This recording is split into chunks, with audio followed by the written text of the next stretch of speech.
നമസ്കാരം.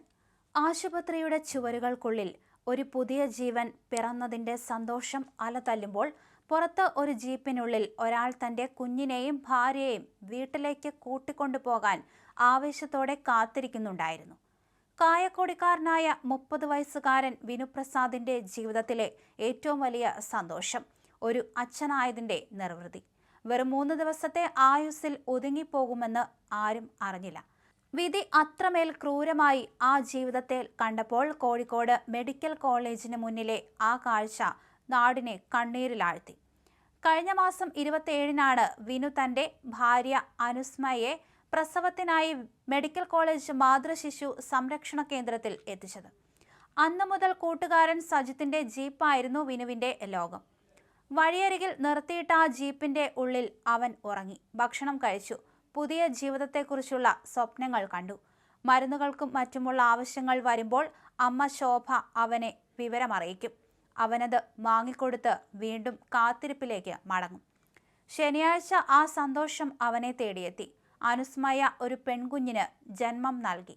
പക്ഷേ കുഞ്ഞിന് ചെറിയ മഞ്ഞപ്പിത്തം കാരണം 2 ദിവസം കൂടി ആശുപത്രിയിൽ കഴിയേണ്ടി വന്നു.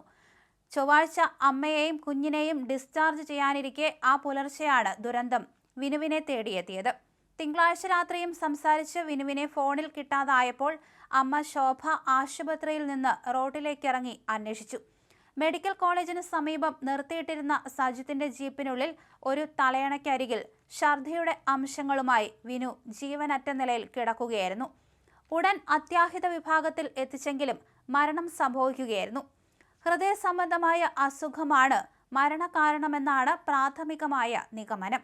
കൂടുതൽ പരിശോധനയ്ക്കായി സാമ്പിളുകൾ ഹിസ്റ്റോപത്തോളജി പരിശോധനയ്ക്ക് അയച്ചതായി ഫോറൻസിക് വിഭാഗം ഡോക്ടർ പ്രജിത്ത് പറഞ്ഞു. കായക്കൊടിയിലെ ജനകീയ ജീപ്പ് ഡ്രൈവർമാരായിരുന്നു വിനുവും സജിത്തും. ചൊവ്വാഴ്ച ഉച്ചയോടെയാണ് അനുസ്മയ കുഞ്ഞുമായി ആശുപത്രിയിൽ നിന്ന് ഡിസ്ചാർജ് ആയത്. അപ്പോഴും ഭർത്താവിന്റെ മരണവിവരം അവർ അറിഞ്ഞിരുന്നില്ല. വീട്ടിലേക്ക് മടങ്ങേണ്ടിയിരുന്ന യാത്രയിൽ കൂടെയുണ്ടാകേണ്ടിയിരുന്ന വിനു അവർക്കൊപ്പം ഉണ്ടായിരുന്നില്ല. ചൊവ്വാഴ്ച വൈകിട്ട് 5-ന് കായക്കൊടി ഗ്രൗണ്ടിലും കുറ്റ്യാടി പഴയ സ്റ്റാൻഡിലും പൊതുദർശനത്തിന് വെച്ചു.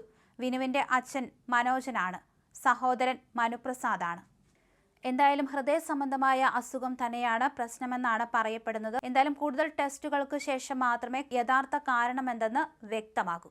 കുട്ടിയുടെ അവസ്ഥ എങ്ങനെയായി, ഡോക്ടർമാർ എന്തു പറഞ്ഞു എന്നൊക്കെ തന്നെ വിനു അമ്മ ശോഭയോട് എപ്പോഴും ചോദിക്കുമായിരുന്നു. പക്ഷേ അന്നേ ദിവസം വിനുവിന്റെ വിളിയൊന്നും തന്നെ കണ്ടില്ല.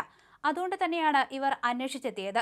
ആ സമയത്താണ് ജീവനറ്റ നിലയിൽ വിനുവിനെ കണ്ടെത്തിയതും. സംഭവ സ്ഥലത്ത് വെച്ച് തന്നെ വിനു മരിച്ചിരുന്നു.